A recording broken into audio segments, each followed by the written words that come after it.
Tonight you're going to do something your ancestors spent almost 2 million years learning how to do. You're going to cook your food and will not think about it as a milestone. You will not consider it a turning point in the history of your species. You will just turn on a burner and wait. But what if that single act, the application of heat to raw ingredients, is the reason you exist at all? Not the reason you're healthy? Or the reason you enjoy dinner? The reason you have a brain large enough to ask the question. That's not an exaggeration. That's what the science actually says. Let's start with your body. Look at your hands. Your fingers are short and dull compared to great apes. Your jaw is small, your teeth are weak, your gut is surprisingly compact for a mammal of your size. Every single one of those features is a deficit, a reduction, a loss compared to your closest evolutionary relatives, and every single one of them makes no sense unless something changed the rules. That something was fire. In 1999, Richard Wrangham, a primatologist at Harvard University, proposed what became known as the cookinghypothesis. His argument was radical at the time. Wrangham did not say that cooking made humans healthier. He said cooking made humans human.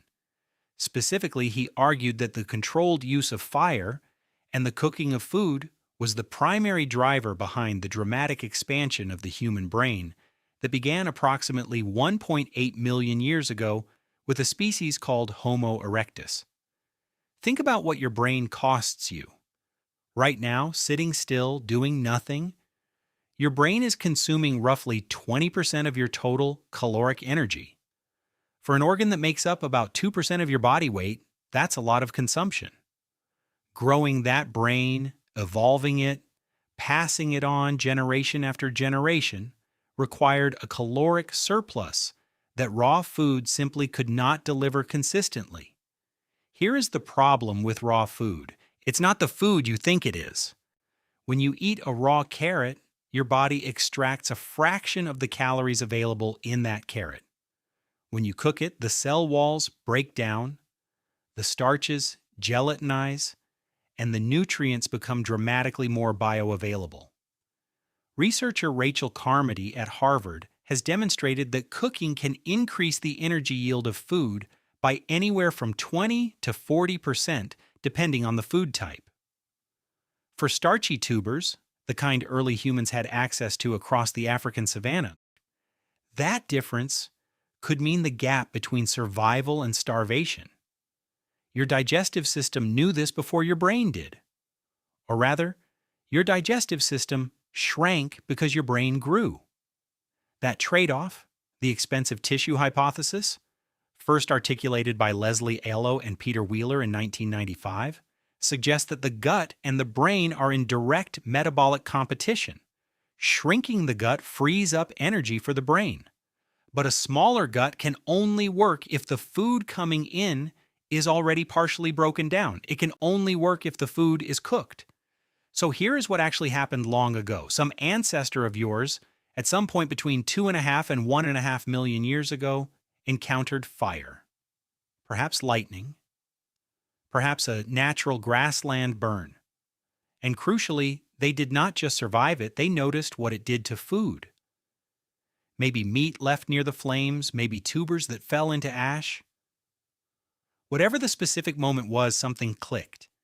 And the discovery that followed changed the architecture of every human body for all future generations. Cooked food is softer. It requires less chewing. Chewing, it turns out, is expensive. Anthropologist Jonathan Wells has noted that some raw food diet primates spend up to 6 hours a day chewing. 6 hours. That's a lot of time frittered away. That's time not spent making tools, not spent cooperating, not spent developing language, not spent doing the 10,000 things that slowly built what you now call civilization. Your jaw shrunk because it did not need to be so powerful anymore. Your teeth became smaller, your face flattened. The brow ridges that jutted out in your ancestors receded. All of that extra bone and muscle required more energy. Evolution does not keep expensive things it does not need. And in place of the raw food jaw, something else grew. The cranium expanded. The prefrontal cortex, the part of your brain responsible for planning, for empathy, for long-term thinking, for everything that makes you you, expanded dramatically. Homo erectus had a brain roughly 900 cubic centimeters in volume. Homo sapiens averages about 1,350. That 50% expansion happened over the same rough timeline as the evidence for controlled fire use. That's not just a coincidence, and a frequently overlooked aspect when people talk about cooking is that fire did not just change what you ate, it changed how you ate. And that change may have been just as important. When you gather around a fire to eat, you're doing something no other species does. You're delaying consumption. You're waiting. You're sharing.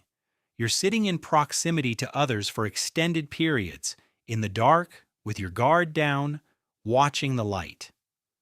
Anthropologist Polly Wiesner at the University of Utah spent years studying the Juhoan Bushmen of Namibia and Botswana, recording what people talk about around daytime fires versus nighttime fires. Daytime conversations were mostly practical, economic, complaint-based. Nighttime firelight conversations were different. They were full of stories of distant people and places, of moral dilemmas and emotional experiences, of imagination. Wiesner argues that firelight extended the social day, and that extended social day was the cradle of the kind of storytelling and social bonding that built complex human culture. The campfire was not just a kitchen, it was the first theater, it was the first classroom. It was the first place where the community sat together and asked the questions that eventually became religion, philosophy, and science. You carry that with you. The reason you feel something specific when you sit around a fire, that pull, that calm, that slightly altered state of presence, is not nostalgia, it's recognition. Your nervous system knows that place. It's been calibrated to that light for hundreds of thousands of years.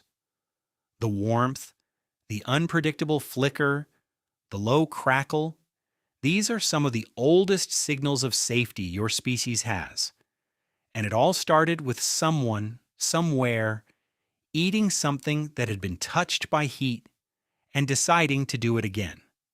There is one more layer to this that modern life tends to obscure. Cooking requires planning.